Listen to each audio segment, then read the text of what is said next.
to share some of these concepts. Again, the idea is how to take one lick and move it around and apply it to some progressions. Number one is what I usually refer to as the appel indirect lick, the actual melody, not the little solo lick, but this. So what Django's doing here is he's playing a C6 chord with that lower neighbor tone approach note. And so that's number one. It's just going, but I wrote it on G6 just for fun, just to make it a different lick. Joe's gonna do this. 1, 2, 1, 2, 3, 4.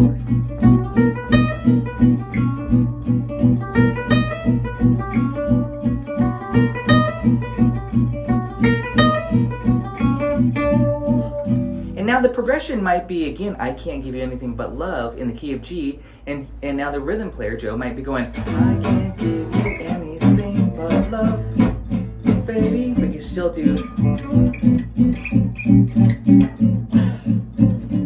3, 4.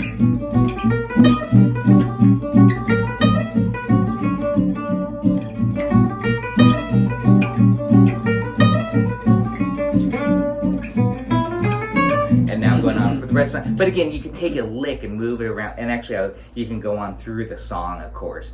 But that's the beauty of it. And of course, with this particular lick, that's where A minor, 1, 2, 3, 4. Oh, that's 1, 2, 1, 2, 3, 4.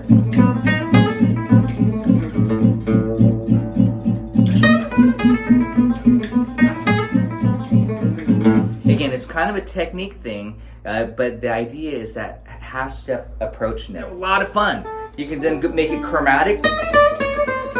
You know what I mean? Just get nuts with the technique too. So again, I'm not gonna, that was number 2. Number 3, same idea. Those are all just variations. Number 4 I'm just kind of talking through these exercises. Joe's scrolling here for me.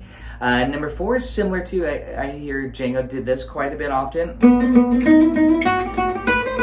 That's kind of a same idea on a triad in that case, but doubling up. So this kind of goes back to our first lesson of this term, triads. Just make sure you can, that's a cool one. Let's do this C major. Let's take a look at number 4 for fun, since Ron's looking at this one with us. Number 4 is just a C triad, this shape, and we're doing just the top 4 strings, which is, if you play ukulele, it's great for the uke players too. So you get this.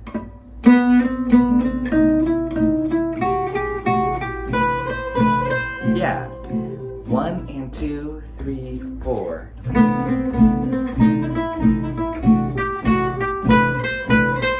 Yeah, and again, I'm just thinking down. I'm just completely altering my picking. So this is great for technique. I'm going to harmonize it. Of course, you know I was going to do that up a third. So I'm going to start on E, and I'm going to still follow the same C triad. Listen how cool this sounds. Joe's going to play rhythm on the C chord. 1, 2, 3, 4.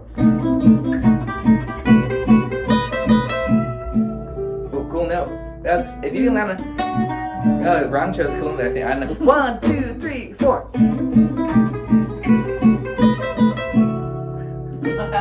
Oh, down. Yeah, Ron's gonna, that's fun. He chose a cool note to land on the flat 5. I'm gonna hit a B flat, you hit an F sharp. Listen to this. 1, 2, 3, 4.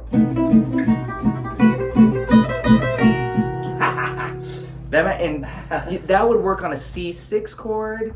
It can also work on a C dominant chord. If we want a minor chord, you gotta you gotta flat the third. So now you gotta like, oh, what do I modify? Flat your third. This is where knowing your shapes come in. 1, my C minor. 1, 2, 3, 4. Keep on to 1, 1. Yeah, keep the rhythm. 1, 2, 3, 4. Again, 2, 3. Now back to the major. We'll do the dominant though. Got a tune right there. Put that out there on the recording. Yes. It's like an exercise. Exactly. It's super fun and it's easy. It's just like a quick exercise that we can turn into a real composition. And it's really cool. So please experiment with that. This is, again, starting to think compositionally when you're improvising. I think that's very important too. Even though these are just kind of licks, but to practice moving these licks around.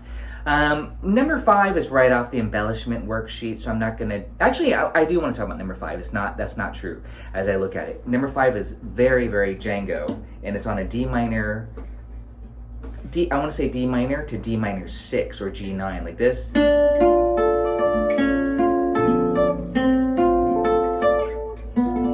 So the lick itself is this.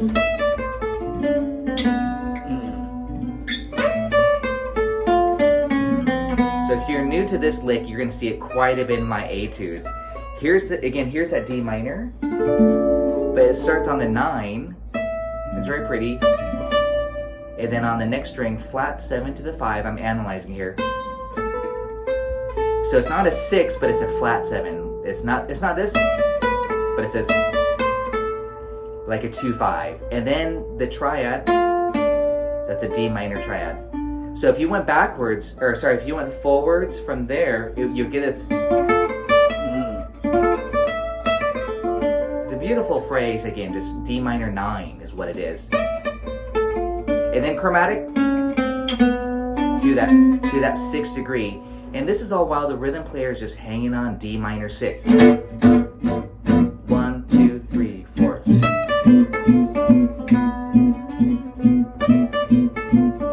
Yeah, Ron's did a triplet. But that's not what's written. It's 1, 2, 3, 4. Again.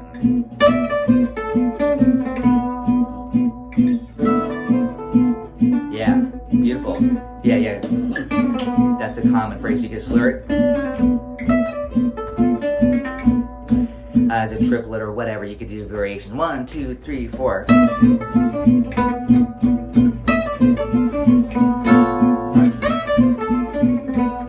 Thank you. Yeah, isn't that a good lick? Now on A minor. 1, 2, 3, 4. Again. D minor.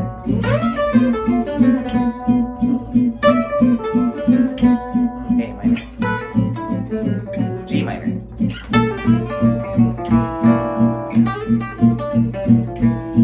So don't forget what we talked about in the second lesson. G minor 6 can also be thought of as C9. So Joe might be doing this.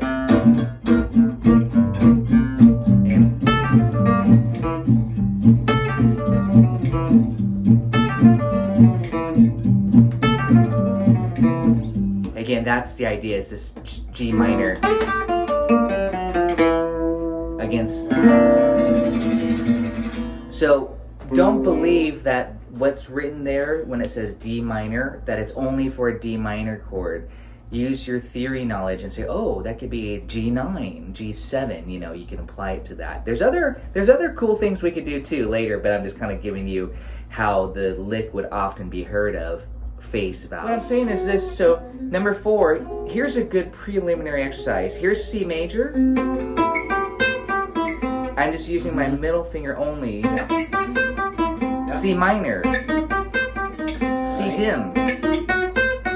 That one's tricky because of the you have to move, diagonal and such. Can you mute whoever's not muted? Thanks. So check out 1, major, minor, diminished. But this is the preliminary study without the half-step approach note. Major,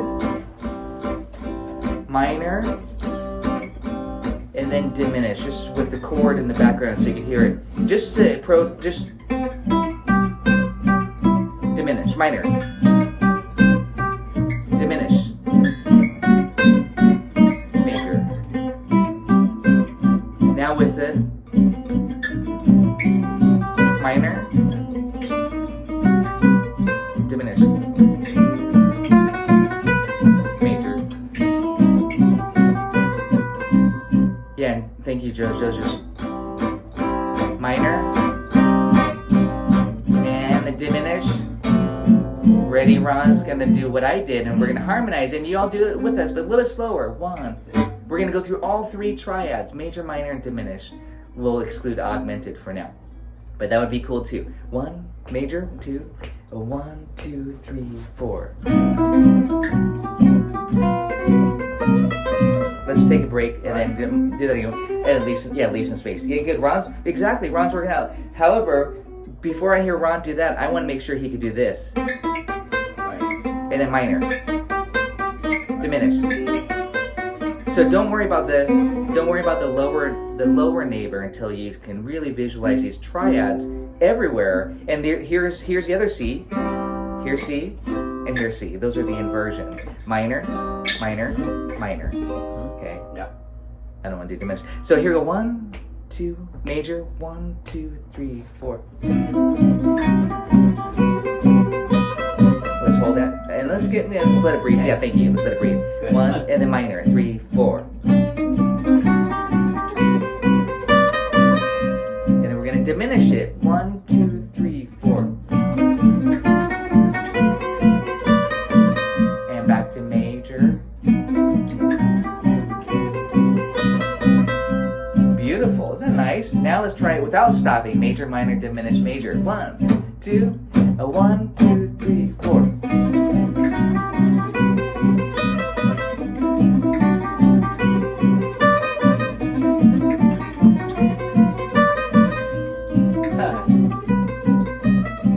Why is that important? Well, believe it or not, some songs do that.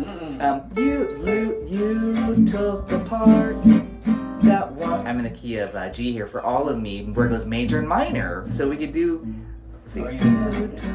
Yeah, or to diminish. The diminish is this. Yeah. Full. You could go one. The chord goes from major to minor, and then you'll often see, as we talked about last time, when I say diminish it, you go from minor to diminish, and it'd be like going from 1, minor 1, I'll play C minor, D7. Again, C minor.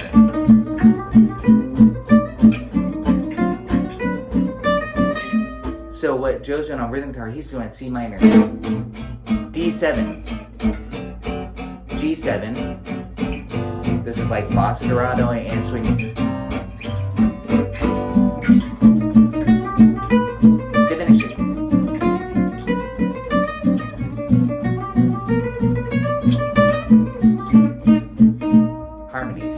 That's putting Ron on the spot there. But that'd be super fun to be able to do that again through the song.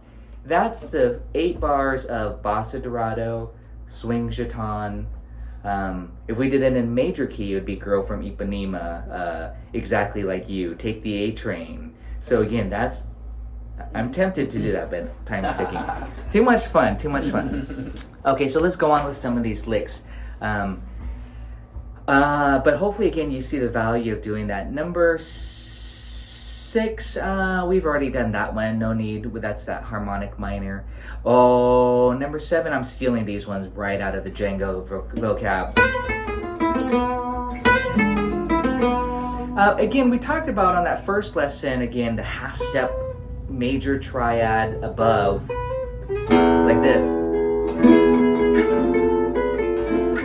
On the E7 chord to get that darker harmonic minor flavor. It'd actually be a harmonic minor. But this lick here just includes a little slur. But it's really nice to get that triplet.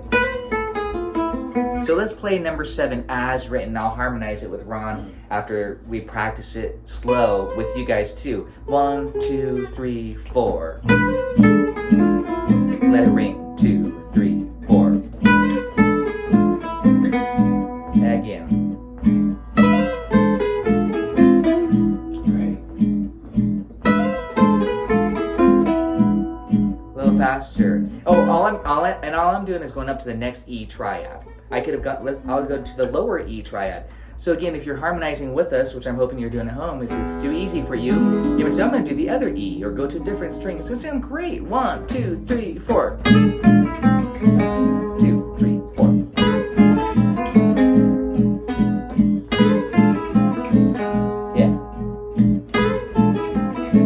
Yeah, and then I'm thinking, like, now we could do something like this. Right. Just create some cool rhythmic vibe. Yeah, it's fun stuff. Okay, so anyways, that's how you can apply that. But check it out. I'm not going to leave this one particular lick, even though I love this lick, number 7, on the E flavor to make it dark and harmonic minory. What if we wanted it to make it happier sounding? What would you do? We can morph it Again, a quick demo, say we're doing on an E6/9 chord.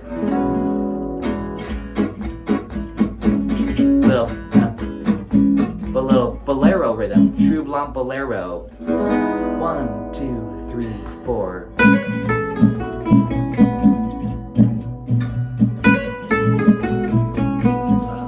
Now minor it. So, thank you. So, just again to show you how to morph it, here's what I did to make it major.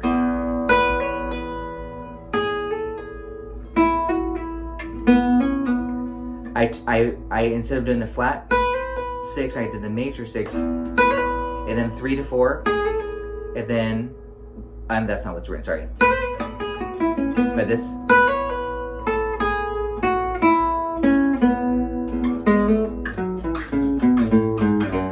And you can take it through all 6 strings. 1, 2, 3, 4.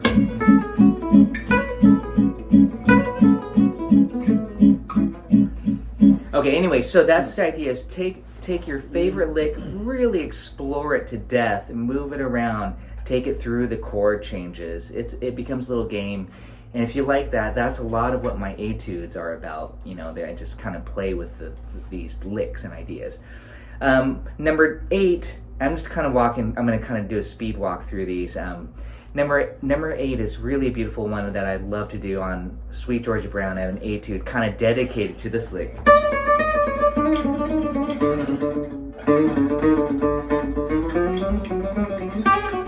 So it's just kind of the same kind of turn with the chromatic, upper neighbor, lower neighbor, and closure. But as written, it's this. That's the lick there. It's all about targeting the root in this case, but you know, it could be any chord. It could be on a G minor chord. It could be whatever you want. So, but in this case, I'm thinking face value D7. Yeah.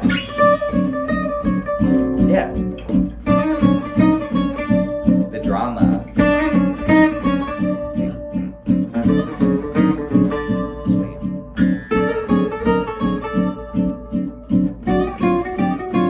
And all I'm doing is harmonizing the triad to get some different notes. Yeah. And then go to G7. 1, 2, 3, 4. Oh, cool. Again, yeah. So this just shows how we're in harmony there. That's the idea behind that one.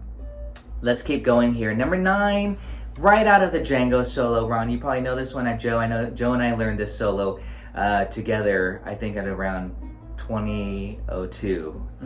Django's minor swing solo, 1947.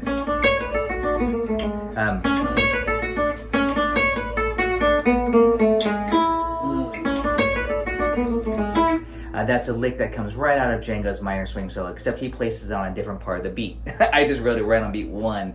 So that's another concept for a lesson. It's like, can I offset the rhythm? Absolutely. You don't want everything starting on beat 1.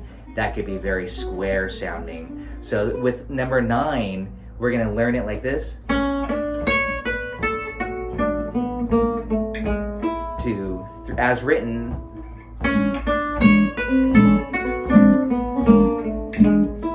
That's as written on the E7 chord. It's really beautiful, but it's gonna look a lot like that lick we did earlier on the D minor, you remember? But this is on E7, and you can think of it as a B minor lick, essentially. So again, that's the thinking of it. 1, 2, 3, 4. And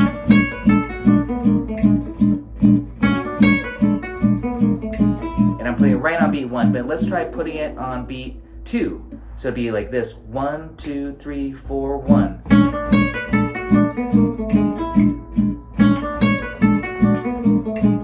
And now I'm just kind of talking about, you know, trying to play a lick and start it on a different part of the beat to get a different feel. Try putting it on the and of 3. 1, 2, 3, 4. Oh, sorry, the and of 2. 1, 2, 3, 4, 1, 2. 1, 2, 3, 4, 1, 2. Okay. So again, something like that. You know, just have fun with that. Number 10, it deals with the rhythm. Surprisingly, it's just a rhythmic vibe.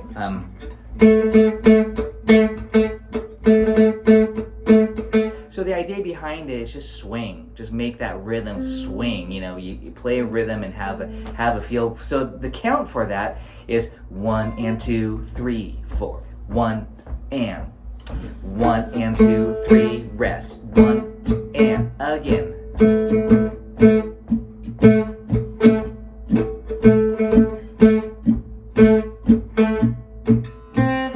Yeah, a little faster. Joe's playing A minor chord. Ron's gonna play as written. I'm gonna play an A minor triad to harmonize. 1, 2, 1, 2, 3, 4. A minor. Back to A minor. E7. A minor. Exactly, so you can add some chords to that. I'm going to play a little chords. I know I said it's not about chord solos, but just to demonstrate the power of the rhythm, a minor swing with that rhythm. 1, 2, 1, 2, 3, 4.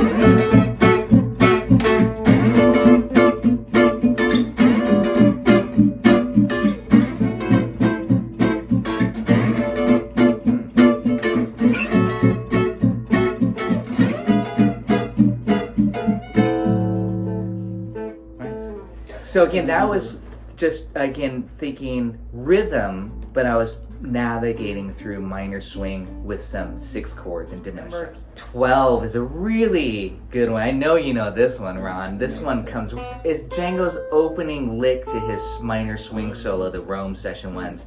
The arpeggio part of it. He first says this 1, 2. He goes, and it's just this arpeggio that I'm highlighting here, this.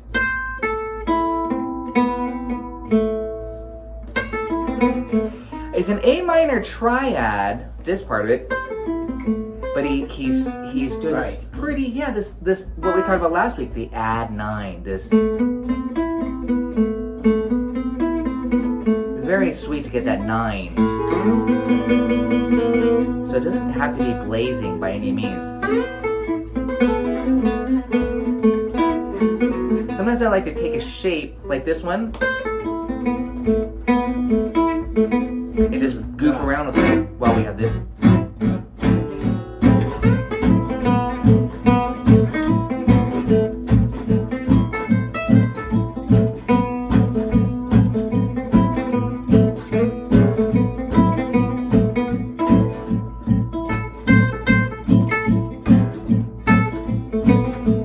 Here it is, just right.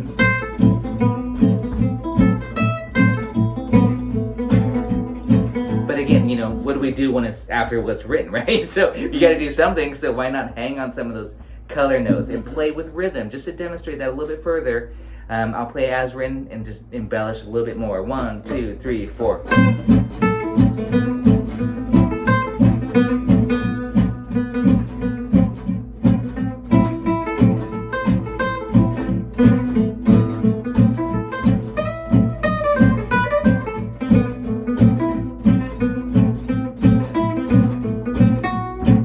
That's 6.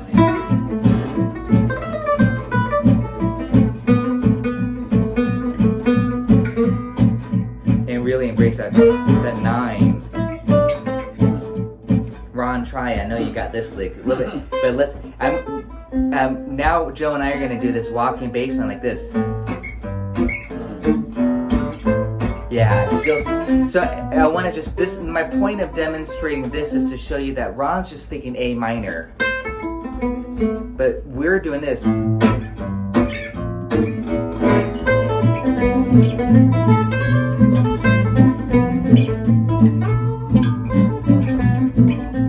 Yeah. Again.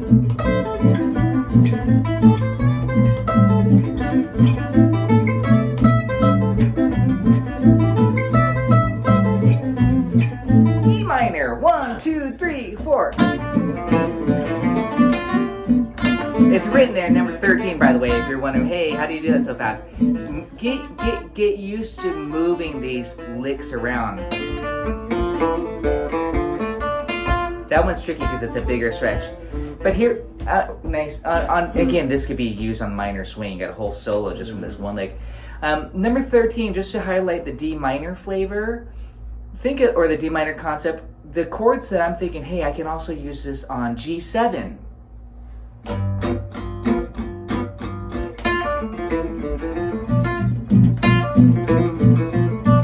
It can also be used, same reason we talked about earlier, G9, G7, D minor. We can also use it on F6, like this.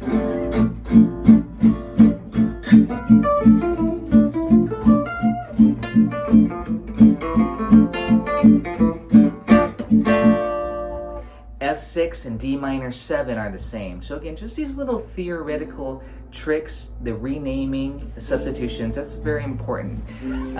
We don't need to do number 14, it's very similar, it's just some Django. Number 16, I didn't notate it, but I am using a sweep picking, that D minor triad. So I'm going down, up. This is all part, this is like a variation of this. But now I'm going, and it's that 10, 10, 10, which is the D minor triad. That's where I'm just letting the pick sweep. And sometimes I just stop on the major 7. 1, 2, 3, 4.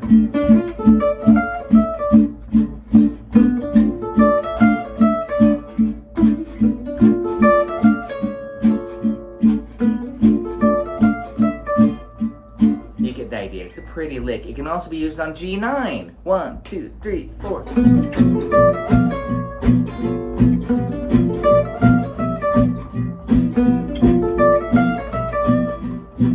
How about F6?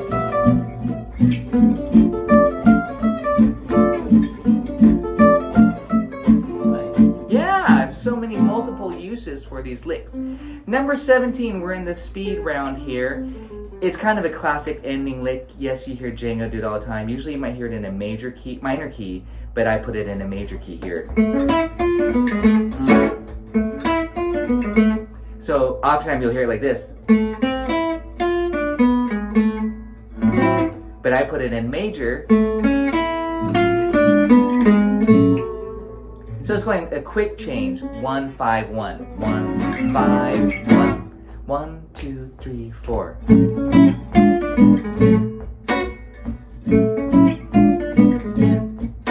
And put a little button on it. They call it when you do that, a little but in a minor key. So you got to flat your 3. This is how you typically see this lick, anyways. It's great to end your solo on this lick. It shows, you know, you've listened to Django. 1, 2, 3, 4.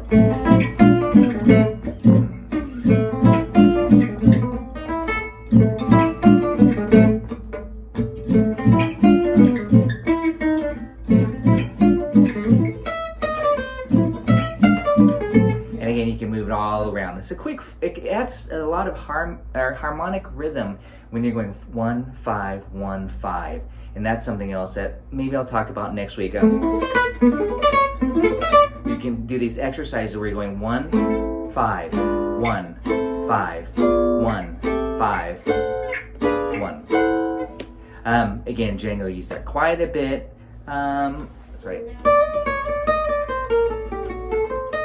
Yeah, that's a classic lick, just on a D7.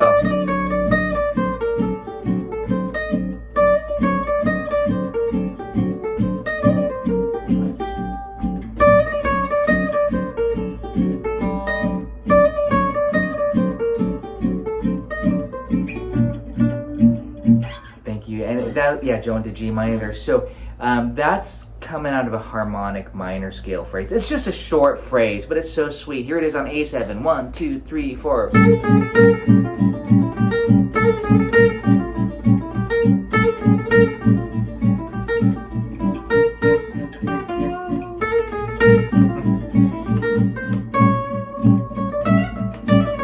Anyways, you get the idea. It's great on Dark Eyes or something minor key. Lots of variations, lots of arpeggios. I see 42s that diminish. Okay, number 44 is what we're going to end with, kind of what we had talked about earlier, 44 and 45. These are just special effects, but they're so cool. I love sharing this one. Like this on the E7 chord, 1, 2, 3, 4.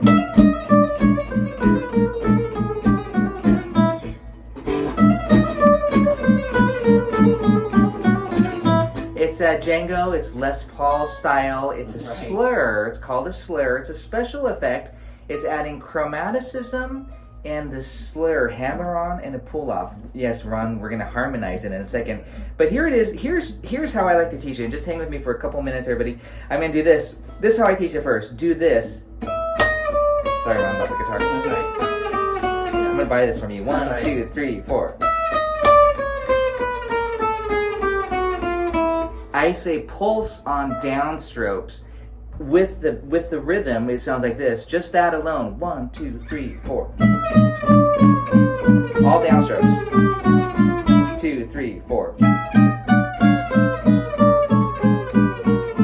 And once you're pulsing with your right hand, all downstrokes, your picking hand, and then you add that triplet slur, and it should be. And now you're right in time. 3, 4.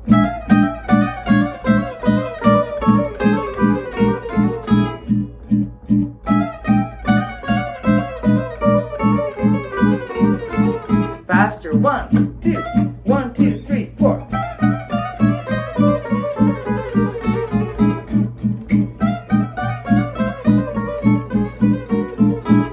Yeah. So now we can be creative. I like to be creative with you. And say, oh, can we do the whole tone scale? Sure. Right.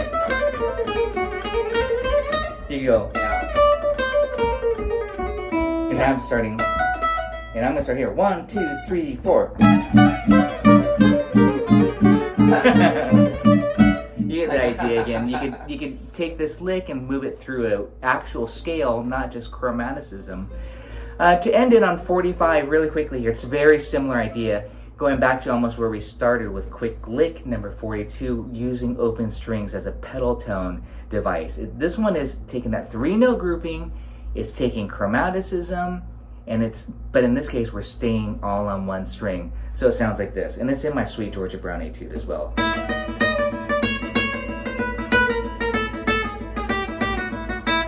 Yeah. Something like that. 1, 2, E7, 1, 2, 3, 4.